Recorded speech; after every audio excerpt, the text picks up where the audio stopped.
Hi, good morning, friends. So I'm back with GST for CA Inter as well as for CA Finals, and that too for November 2020 attempt. I hope you're with me. So all May students who are now going to write in November as well as November students, our next examination is Business Facilitator and Corresponding Services. Business Facilitator and a correspondent services a really important one था मतलब honestly I feel that if they want to go in depth, अगर आपको depth में जाके कुछ पूछना है, if they want to go in depth, this one point they can ask in your exam. I hope you're with me. So it's only one entry number 39, business facilitator और business correspondent.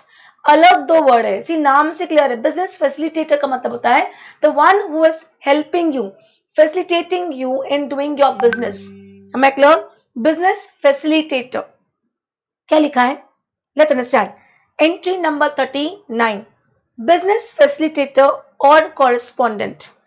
Entry 39. Services by the following person in respective capacity is exempted. First, business facilitator. I'll be going in depth, don't worry.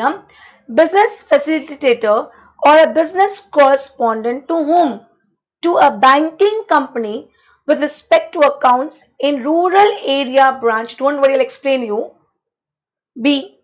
Any person as an intermediary to a business facilitator or a business correspondent with respect to service mentioned in entry A above.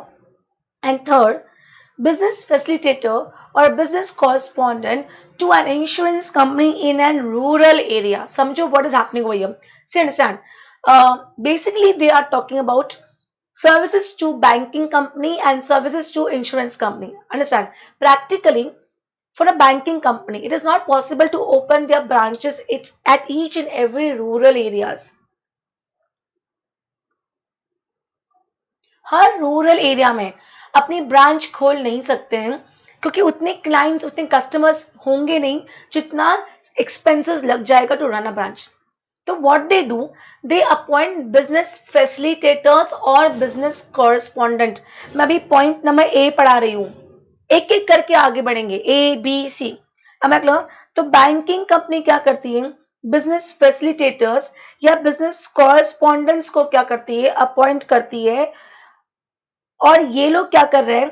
Banking company को service देते हैं. मतलब what banking company says, you go to the rural, rural not urban. ये examination is applicable only in case of rural, not in case of urban.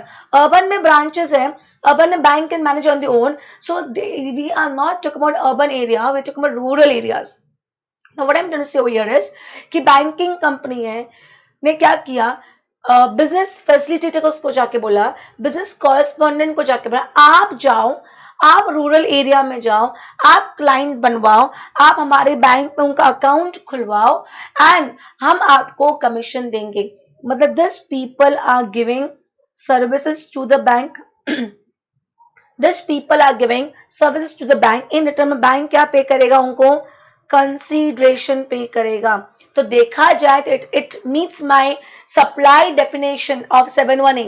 मैं 7(1)(a boss मैं आपको बार बार बता चुकी हूँ, टैक्स लगेगा कि नहीं लगेगा, जीएसटी लगेगा कि नहीं लगेगा, दो चीज चेक करो. पहले क्या ये सप्लाई है कि नहीं. दूसरा एक और टॉपिक है, there is one more topic called place of supply. CA finals में, नॉट इन सीए इंटर्स. हमें क्लियर? तो पहले हम तो सिर्फ दो ही चीज देखेंगे, क्या वो सप्लाई है कि नहीं, और अगर वो सप्लाई है तो क्या ये एग्जम्प्टेड सप्लाई है कि नहीं. Gate my point.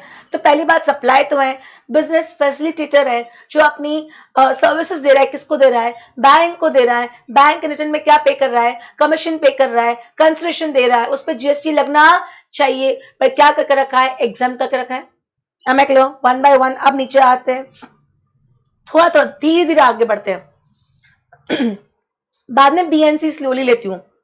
स्टिल अभी हमारे लिए बहुत इंपॉर्टेंट एक चीज बची है. What is the difference between business facilitator and business correspondent? They both are not exactly same. ऐसा नहीं है कि मैंने फैसिलिटेटर की जगह कॉरेस्पॉन्डेंट वर्ड यूज कर दूंगी या कॉरेस्पॉन्डेंट की जगह फैसिलिटेटर वर्ड यूज कर सकती हूँ. Not allowed.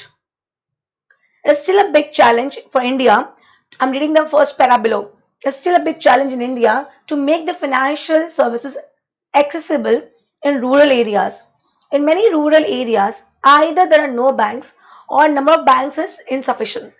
In order to counter this problem and ensure greater financial inclusion, the RBI introduced the business correspondent and business facilitator model. RBI ने introduce किया BC and BF model in 2006, allowing bank to employ two category of intermediaries. In short, they are what? They are intermediaries between bank and customer. They are intermediaries, a middle person between the bank and the customer, known as business facilitators and business correspondents. Am I clear? BCs or BF help villagers to open bank account and provide other banking services to them. They act as an intermediary between the bank and its customer. मतलब bank customers किसके पास जाता है? BC या BF के पास जाता है और उनको सर्विस किससे मिलती है? बैंक से मिलती है. Am I clear? अंडरस्टैंड करना, बॉस अंडरस्टैंड करना.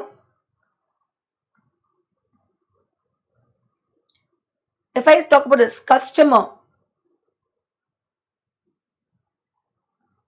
कस्टमर्स की बात करूं, BF या BC की बात करूं एंड बैंक की बात करूं, बॉस प्रैक्टिकली समझो. This person is giving services to bank और इनको कंसिडरेशन बैंक से मिलता है. This is one case. Second case, यहां पे बैंक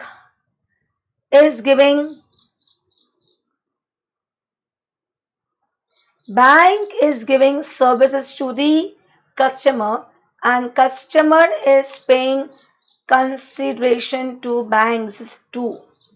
हम यहाँ पे केस 1 की बात कर रहे हैं. हम यहाँ पे किसकी बात कर रहे हैं? केस 1 की बात कर रहे हैं. आई hope you with me. Am I clear? I hope you are with me. समझा? Be a business facilitator, a business correspondent is giving services to bank. Am I clear? Am I clear? Getting my point? Bank is giving concession to them, and then bank is giving services to the customer, and customer is giving consideration to the bank. ठीक है, आगे देखते हैं. BCs or BF help villagers to open bank account and provide other banking services to them. They act as an intermediary between the bank and its customers. Bank in turn pays commission or fees to business facilitators and business correspondent.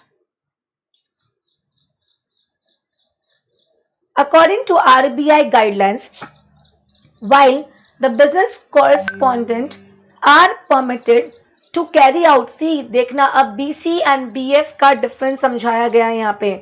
BC and BF का difference समझाया गया है. While the BCs मतलब business correspondent are permitted to carry out transaction on behalf of bank as agent, business correspondents are permitted to carry out transaction on behalf of the bank, whereas business facilitator can refer client, pursue the client's proposal and facilities to the bank to carry out its transaction but cannot transact on behalf of the bank. समझो, business correspondent can do the transaction on behalf of the bank, but business facilitator cannot do transactions on behalf of the bank. मतलब BC is one step ahead of BF. Business correspondent can represent, मतलब बोले okay, I can do this on behalf of bank. Am I clear? But business facilitator क्या करेगा? Client ढूंढेगा और bank को बता देगा, बस उसका काम खत्म हो गया.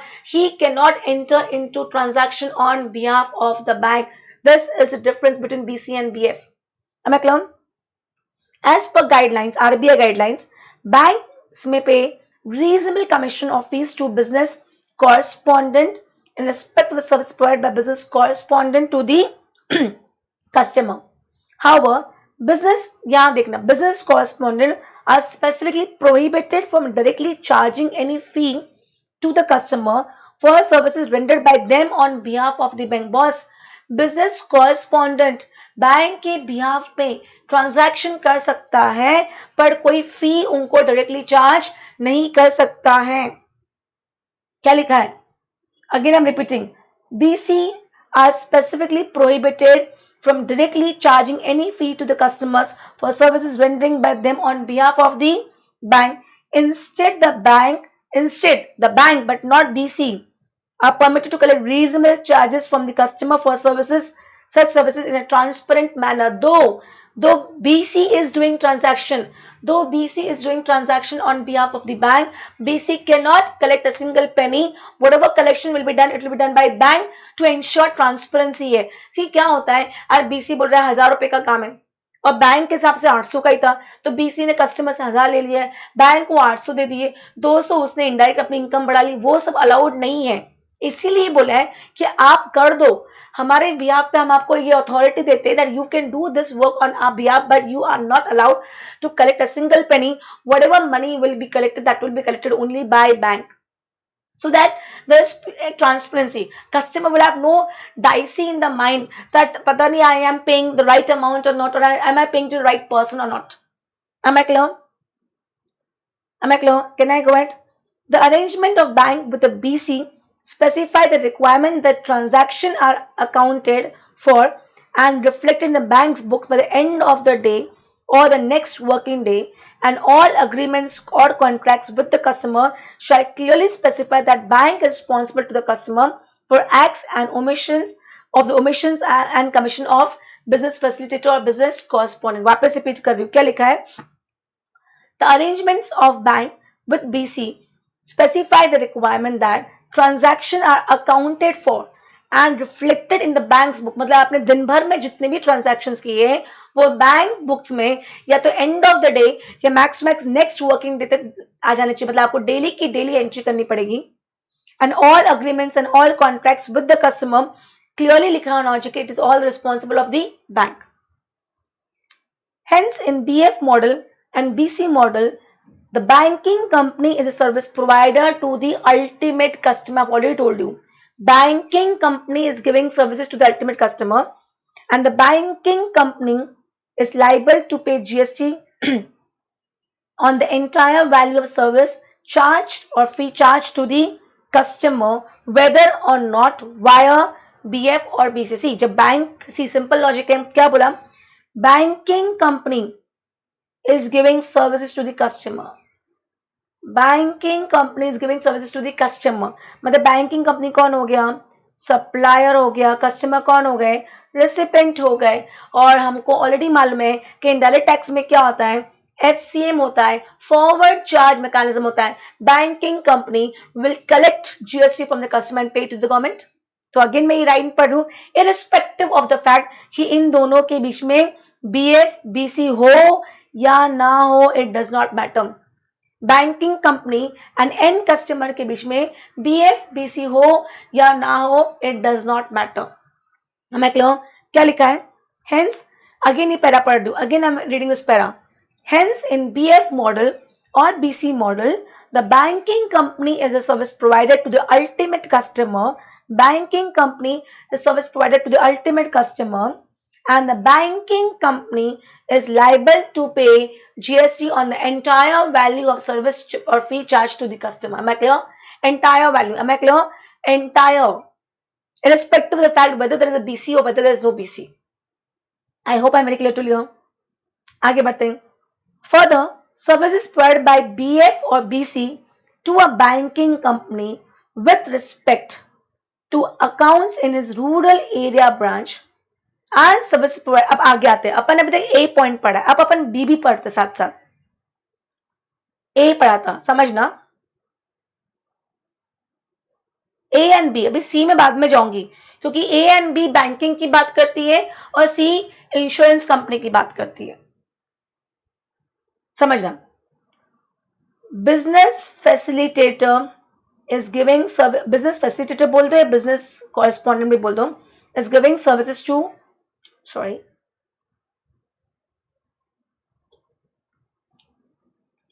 business facilitator or business correspondent is giving services to bank, right? First point, business facilitator or business correspondent is giving services to bank. In which branch? Rural branch है तो एग्जम्प्टेड है. हमें क्लियर? अर्बन है तो tax लगेगा. हमें clear? अब second point क्या बोल रहा है? बी पॉइंट क्या बोलता है? any person as an intermediary to a business facilitator or business correspondent with respect to service mentioned in A above. अब समझना क्या होता है. सपोज ये A बंदा मिस्टर A, मिस्टर ए, अब मिस्टर ए सपोज एक गांव में जाता है, मिस्टर ए एक गांव में जाता है और वो सोचता है मैं क्लाइंट बनाऊं. तो उसके दिमाग में क्या आता है, मैं अकेले कितने क्लाइंट बना पाऊंगा, एक लिमिटेशन होती है. तो उसने क्या किया, 1 2 3 4 5 5 लोगों को बोला आप एक काम करो, आप एक काम करो, आप मुझे क्लाइंट ढूंढ के लाके दो, मैं आपको कमीशन पे करूंगा. any person as an intermediary to a business facilitator. अब इसने क्या किया, बिजनेस फैसिलिटेटर ए ने 5 लोगों को बोला that you also go and आप भी क्लाइंट ढूंढ के लेके आओ, और आप अगर क्लाइंट ढूंढ के लेके आओगे तो मैं आपको कमीशन दूंगा, या बैंक कमीशन नहीं देगी, मैं दूंगा. मैं क्लियर. तो ये पांच लोग किसको सर्विसेज दे रहे हैं, ये 5 लोग बिजनेस फैसिलिटेटर या बिजनेस कॉरेस्पॉन्डेंट को सर्विसेज दे रहे हैं. Am I clear? और इसके लिए बिजनेस फैसिलिटेटर या बिजनेस कॉरेस्पॉन्डेंट क्या करेगा, उनको कमीशन देगा. गेटिंग माय पॉइंट और not? Am I clear? I hope you are with me, I hope you getting what I am trying to convey. तो यहाँ पे इन्होंने बोला है अगर बिजनेस फैसिलिटेटर ने और सब और इंटरमीडिएट अपॉइंट किया, कहाँ पे ब्रांच खुलवाने के लिए, रूरल एरिया में, तो ये जो भी कमीशन पे करेगा वो कमीशन क्या हो गया, एग्जम्प्ट हो जाएगा, उस पर जीएसटी नहीं लगेगा. Is A and B clear? Reply करो. ए एंड बी यहां तक क्लियर हुआ? ए बोलता है business facilitator giving services to bank in rural area exempted.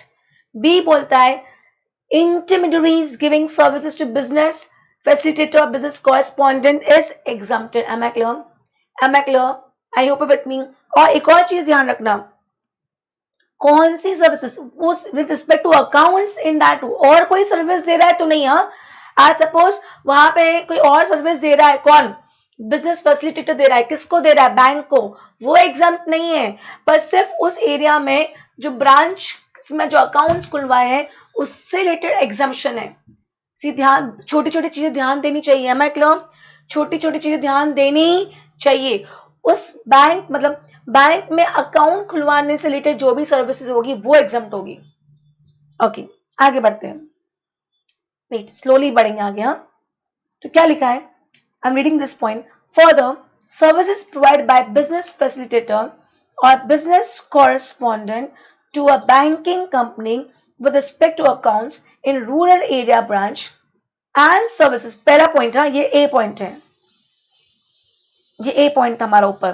क्या लिखा है, service provided by business facilitator और business correspondent to a banking company with respect to accounts in rural area branch and services provided by any person as an intermediary to BF or BC with respect to said service are exempt from GST. ये B point है. यहां से ए बोलता है BF BC giving services to banking company to open account in rural areas exempted. Second बोलता है intermediaries giving services to BF BC for what purpose, for a purpose, above वाले के लिए is exempted. It is important to note that for the purpose of availing exemption under GST for under this entry, services provided by a BF or BC to a banking company in their respective individual capacity should be with respect to accounts and branch located in rural areas. Rural areas में अगर services है तो ही exempted है. अगर आपने urban में services ली, किसकी ली, BF की या बीसी की, तो जीएसटी लगेगा. It is not exempted. Entry number 39 ने सिर्फ रूरल में एग्जम्प्ट किया है. wherever the services provided by BF or BC to banking company and service provided by intermediary of BF or BC to BF, intermediary of BF or BC to BF or BC. समझा? पहला क्या है, BF BC to bank, ये पहला point है. यहां लिखती हूँ, ढंग से लिखती हूँ, बहुत इंपॉर्टेंट. अभी हमें आगे और कुछ भी पढ़ना है. BF BC टू बैंक, ये ए पॉइंट है. सेकेंड पॉइंट है intermediary intermediary of BF and BC to BF and BC। समझा ये दो पॉइंट? ये A है, ये B है। A बोलता है BF and BC giving services to bank, B बोलता है intermediary of BF and BC giving services to BF and BC। कोई कंफ्यूजन मुझे बताओ बस। ये एकदम नया है, मतलब दिस फर्स्ट टाइम में May 2020 अटेम्प्ट में आता। अब May 2020 नवंबर 2020 हो गया, मतलब फॉर यू पीपल नवंबर में एग्जाम्स देना है, तो आपके लिए amendments, I hope you with me, मतलब now honestly if you ask me ना, पेपर हमारे लिए बहुत इजी हो सकता है, क्योंकि अब आपके लिए 1 ईयर के अमेंडमेंट्स है। नॉर्मली इट इज कैसे होता है, इफ यू नो दिस कि सपोज जिनका May 20 में अटेम्प्ट था, जिनका May 20 में अटेम्प्ट था, उनको 31 अक्टूबर, मतलब कहां से 1 मई से 31 अक्टूबर तक के अमेंडमेंट्स पहली बार May 20 में आते। मई, जून, जुलाई, अगस्त, सितंबर, अक्टूबर, राइट। ये अटेम्प्ट कहाँ आते हैं? May 20 में आते। अब May 20 नहीं हो रहा है, अब नवंबर 20 हो रहा है, तो नवंबर 20 के केस में अब आपको 1 नवंबर से लेके जो 30 अप्रैल 2020, मतलब वो अमेंडमेंट्स भी पढ़ने हैं boss. Those who are writing in May now writing in November, you have to study this amendments also. Am I clear? तो देखा जाए तो पिछली मई से लेके इस अप्रैल तक 1 साल के amendments will be asked first time in November 2020. I hope you are getting my point. तो honestly speaking paper like direct tax, paper like indirect tax, जहां पे अमेंडमेंट बेस्ड पेपर होता है, 1 साल के amendments will matter a lot. Am I clear? I will be taking an amendment lecture, don't worry. ऐसे बहुत amendments नहीं है। हाँ, अब जो टॉपिक्स हमारे बच्चे हैं वो मैं अमेंडमेंट बेस्ड ही पढ़ाने वाली हूँ, और जो टॉपिक हमारे हो गए हैं जिसमें बाय चांस अगर कोई अमेंडमेंट आया है तो मैं अलग से ले लूंगी, डोंट वरी। ओके, ये 2 पॉइंट समझा, ये 2 पॉइंट समझा। BF and BC giving services to bank. Second point, intermediary of BF and BC giving services to BF and BC. Am I clear? Okay. And third point क्या था, ऊपर देख लो, C point क्या था, BF and BC giving services to insurance company in rural area। समझना, third point क्या था, third point क्या था, BF and BC giving services to insurance company, giving services to insurance company। Again कहां पे, rural area में। समझो again वही वाला कॉन्सेप्ट है, इंश्योरेंस कंपनी इंश्योरेंस के लिए हर जगह तो जा नहीं सकती, तो और मतलब ब्रांच खोल दे पर उतना बिजनेस मिलेगा नहीं, तो वो क्या करती है, वो BF एंड BC को अपॉइंट करती है, उनको बोलती है आप कस्टमर्स लेके हम आपको कमीशन पे करेंगे। अगर आपने रूरल एरिया में बिजनेस दिलवाया तो उस कमीशन पे GST एग्जम्प्ट है। अब आगे ये वाला पॉइंट इंश्योरेंस कंपनी के लिए नहीं है, ये वाला पॉइंट सिर्फ बैंकिंग के BF या BC के लिए है, ये वाला पॉइंट सिर्फ बैंकिंग के BF या BC के लिए है। I hope with me. इसका मतलब अगर इंश्योरेंस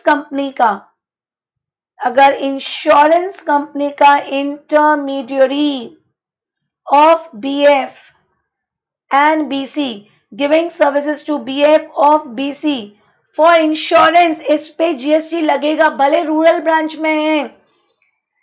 बस जो B पॉइंट ऊपर है वैसा D पॉइंट नहीं है, वो B point is only for A above. समझा कि नहीं समझा? प्लीज एक्सप्लेन करो, प्लीज एक्सप्लेन नहीं करो, प्लीज बताओ समझा कि नहीं समझा। कुछ चीजें समझना इंपॉर्टेंट है। Clear till here?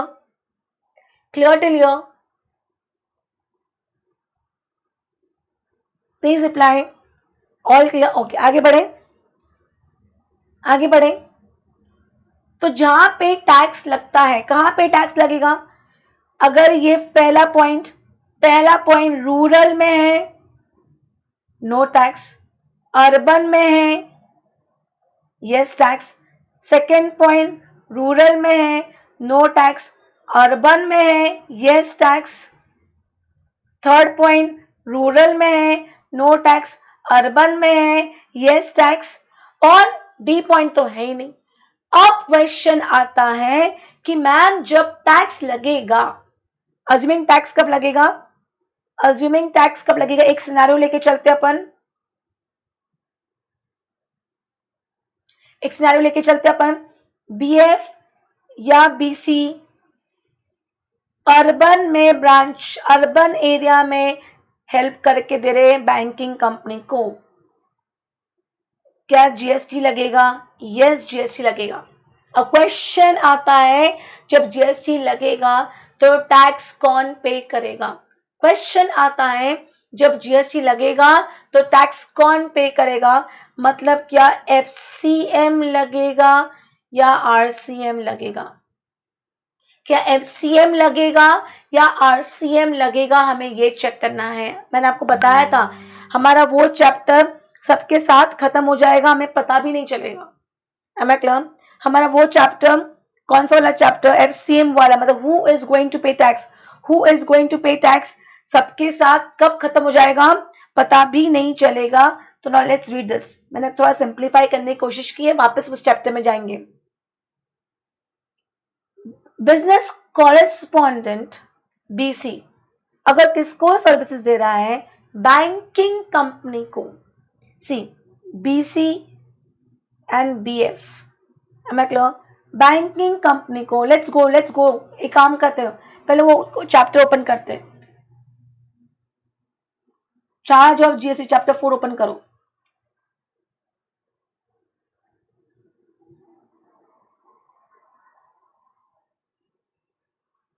हमारे 1 2 3 हो चुके हैं, 4 5 बचा है, 6 बचा है, 7 8 छोड़ दो, 11 छोड़ दो, 12 छोड़ दो, 13 छोड़ दो, 14 15 16, हाँ 16 एंड 17, 16 एंड 17 पे आ जाओ, 16 एंड 17 पे आ जाओ। We have 2 over here, 16 and 17।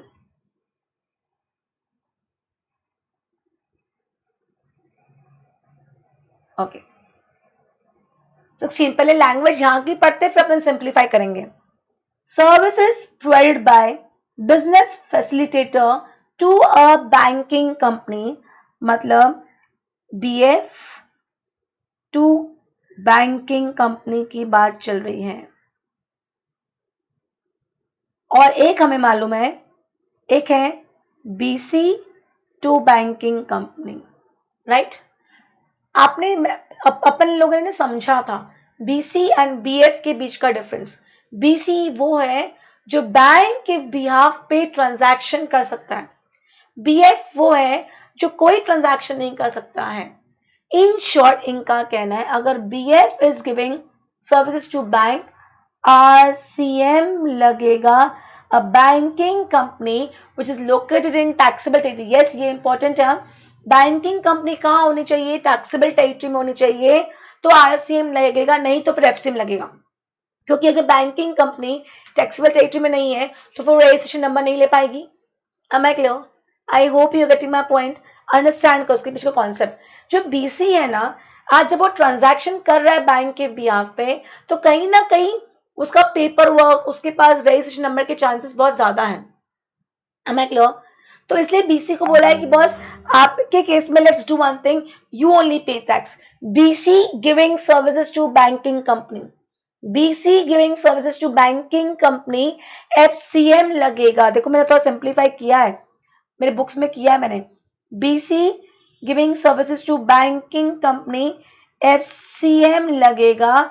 BF giving services to banking company, RCM लगेगा। क्वेश्चन बस ये ध्यान रखना, banking company should be located in taxable territory. अगर बैंकिंग कंपनी टैक्सेबल टेरिटरी में लोकेटेड नहीं है, then in that case FCM लगेगा। यहाँ पे इंश्योरेंस कंपनी की बात नहीं की गई है, इंश्योरेंस कंपनी की बात नहीं की गई है, मतलब इंश्योरेंस कंपनी में नॉर्मल एफसीएम लगेगा, इंश्योरेंस कंपनी में नॉर्मली एफसीएम ही लगेगा।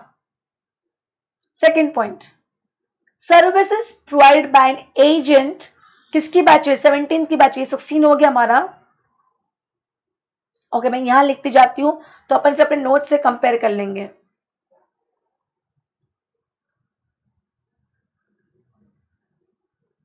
पहला पॉइंट क्या पढ़ा अपन ने? बीसी टू बैंक एफसीएम, पहला point. Second, BF to bank RCM पढ़ा अपन ने। इंश्योरेंस के केस में BC to insurance company FCM and BF to insurance company FCM. Am I clear? अब आते हैं सेकंड पॉइंट में। सेकंड पॉइंट किसकी बात कर रहा है? Agent of BC. हमने एक और चीज पढ़ा था। अब अगर मैं थर्ड, इसको कलर चेंज करती हूं, agent of BF giving services to BF, समझना क्या पढ़ रहे अपन? Agent of business correspondent, services provided by an agent of business correspondent to business correspondent, समझना। agent of BF to BF and agent of BC to BC की बात कर रहे हैं। अब मैं क्लियर? ये डिस्कस किया, इन्होंने कहा है, समझना, agent of BC is giving services to whom? BC. Agent of BC is giving services to whom? To BC. Who will pay tax? BC will pay tax. मतलब यहां पे RCM लगेगा, यहां पे RCM लगेगा और यहां पे FCM लगेगा। Am I clear? Am I clear? Am I clear? Let's see this. वापस जाते हैं, अपने नोट्स पे जाते हैं। Try to simplify in the notes. मैंने यहाँ पे लिखा है पहला point, BC to banking company, तो हमने बोला यहाँ पे क्या लगने वाला है? FCM is going to applicable in case of taxable services provided by business correspondent to a banking company. GST is payable by the BC in respect of commission fees. That means FCM is applicable. BF to banking company, that is RCM. However, in respect of taxable services provided by BF to a banking company, the banking company is liable to pay tax, that is RCM is applicable. Then agent of BF to BF, FCM. GST is on taxable service is provided by an agent to BF. The BF is pay, जो